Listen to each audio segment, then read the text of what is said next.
Everyone, Jackie here, and welcome back to the Women Kickball's YouTube channel. And just want to apologize for the lack of videos these past few weeks, as it's been a very busy month with traveling, being with family, and of course working on a little project that you might have heard of, which is the Volume 2 Women Kickballs magazine. And that's actually what I wanted to talk about in today's video, is just give you the inside scoop of what it was like producing it and just sharing with some of my favorite parts about it and some of the challenges as well. So let's go ahead and dive into today's video. So this magazine took me about 5 months to create from start to finish. And when I started outlining things in May, obviously it was challenging because the World Cup hadn't taken place yet, as that was from July to August. So when I think about it, it's just kind of crazy how within 5 months I planned a World Cup trip, went to the World Cup for 36 days, and then got sponsors for this and was working on writing so many stories, interviewing players and revising and editing, and then designing graphics and putting things into the design layout of the magazine, all within 5 months. So yeah, it's been quite a journey. And before the World Cup, I obviously could only do so much. So during that time, I was really reaching out to so many people for sponsorships. I think the last time I counted, it was over 36 different people and organizations that represented businesses or brands that are interested or said they were interested in wanting to sponsor the magazine. But what I've noticed when working on the past 2 magazines that I've done is that the sponsorship side of things usually gets finalized towards the end, which is always really challenging. But being a woman show and constantly trying to like follow up with people and different things like that, there's only so much you can control. So honestly, the sponsorship is probably the most stressful thing. But if you think about it, it's kind of like this big puzzle piece where everything just ends up working out in the end. And so I'm really grateful for the sponsors and just want to give them a quick shout out as well. So the sponsors for this magazine are Women in Soccer, American Challenge, Women's World Football Show, Caitlin Christine Photography, the Alex Morgan Foundation, and Opportunity. And these organizations are just people that I've come across in my career, and some of them are good friends and colleagues and just people in my network. And so just really appreciate their support. I'll put their links in the description box that you can check out as well. So with this magazine, I really wanted to capture the NWSL players in the World Cup and really showcase these athletes and just how they represent both their club and their country, because oftentimes people just see them as athletes on one team and not the other. So that was one of the things that I really wanted to highlight. So with this 40-page magazine, I decided to write 5 original player feature stories. And so these are players that play in the NWSL and that were at the World Cup, obviously. So I started off with Megan Rapinoe for the US and OL Reign, Ali Riley for New Zealand and Angel City, Emily Van Egmond for Australia and San Diego Wave, and Marta for Brazil and Orlando Pride, and then Thembi Kitlana for South Africa and Racing Louisville.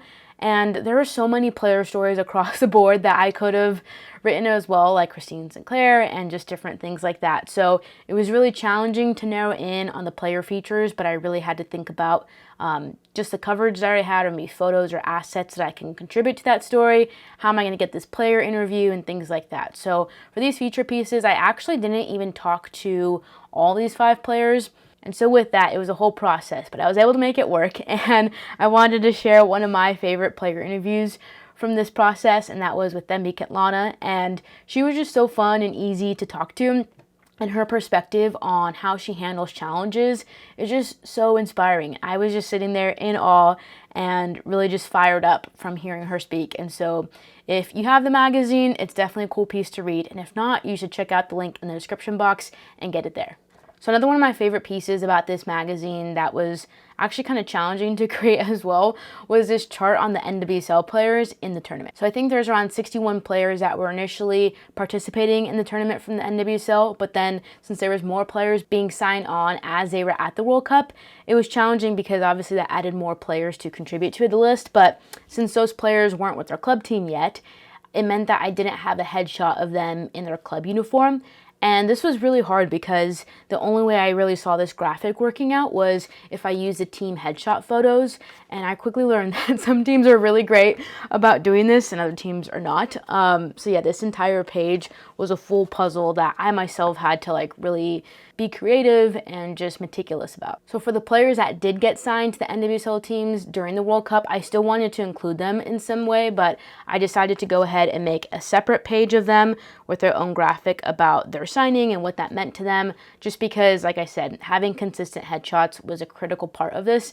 And so, yeah, that's like later on in the magazine, but that was just really cool as it was just an ongoing one throughout the process as more players were being signed and just trying to get the final count of including everyone. So another part of this project that was a mix of both good and challenging was another feature piece that I did. And I actually did a feature piece on Grant Wall. And so for those of you who know within the soccer community about Grant, he passed away in December 2022 when he was covering the Men's World Cup, and he collapsed at a game. And Grant has been around the soccer industry for such a long time, and I've admired his work as well and just what he's done for the women's game and bringing this powerful voice to it. And so I thought it was just necessary to recognize his legacy and just honor him as a person as well. And so I had the honor of speaking to his wife and his brother, and I really wanted to highlight just who he was as a person and how that impacted his work.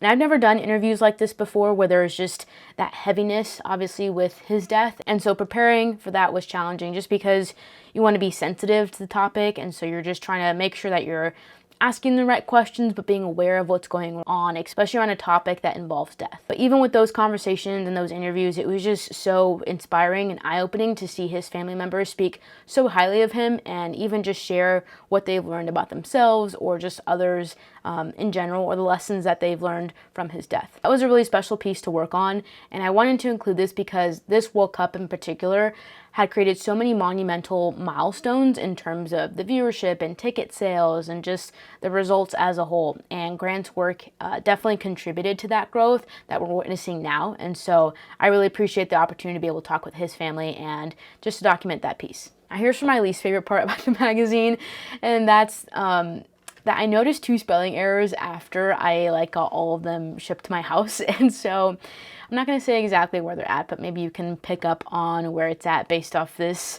story I'm telling you. But basically, when I got home from the World Cup, I was going through my photos, and for about the past 3 or 4 games, I hadn't taken my photos from my SD card and uploaded them to my computer just yet. I was kind of had so many different moving parts and kind of getting overwhelmed. There was a lot going on. So when I came back home to edit them, I put my SD card on my computer. It's pretty slow. I just did everything as normal in ejecting it and putting it back on to try to see the photos. And it turns out that my SD card failed, meaning that my camera just wiped all my photos, including the World Cup final. This was really challenging to have all of my photos deleted, especially the World Cup final game. And so I was really just struggling. I was so sad and disappointed, but then trying to find a solution to that as well, because obviously my photos impacted just the different layouts of the magazine and the story that I was trying to write. So I tried working with this data recovery company to recover my photos. I sent them my SD card. They say they could do it. And initially it was going to be a lot of money. But being freelance and a small business owner, they were able to work things out and give me a discounted rate. And so I initially agreed to pay for a data recovery for my photos between 5 to 7 business days. However, by 12 business days, I still hadn't heard anything from them after reaching out several times. And then they notified me that their technician was out sick. And so it still would have been a few more days. And by that point, I was really cutting it close to my deadline. And so I decided not to move forward with them. But when I decided to cancel that order, they were still going to charge me several $100s just to cancel the order.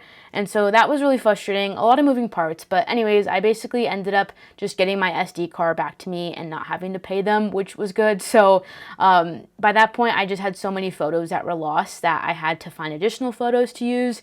And so with all of that said, it was really challenging because the layout for this particular story that I was working on changed so much and was up in the air based on what this company was telling me.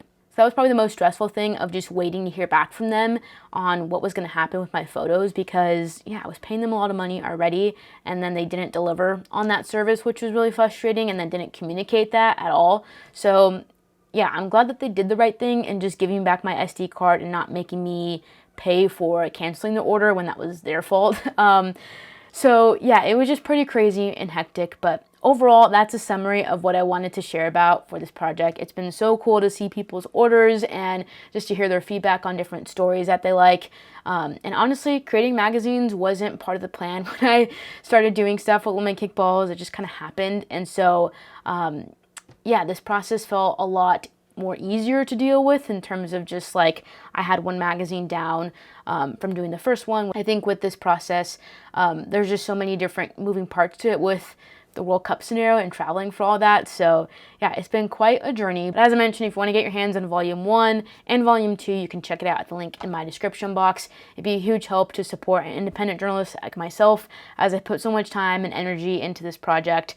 But additionally, year-round, I continue to provide free soccer coverage for all of you. So this is one way to support my work. Yeah, would really appreciate your support on that, as it's been such a fun project to put together. And as always, you can follow along my journey and on the latest projects that I'm working on by subscribing to the Women Kickballs newsletter, which you can check out right here, or by following along on these social media platforms as well. And if you like this video, it'd be a huge help if you can give it a thumbs up to keep this channel growing. So appreciate you tuning in to this week's video, and hope you have a good weekend.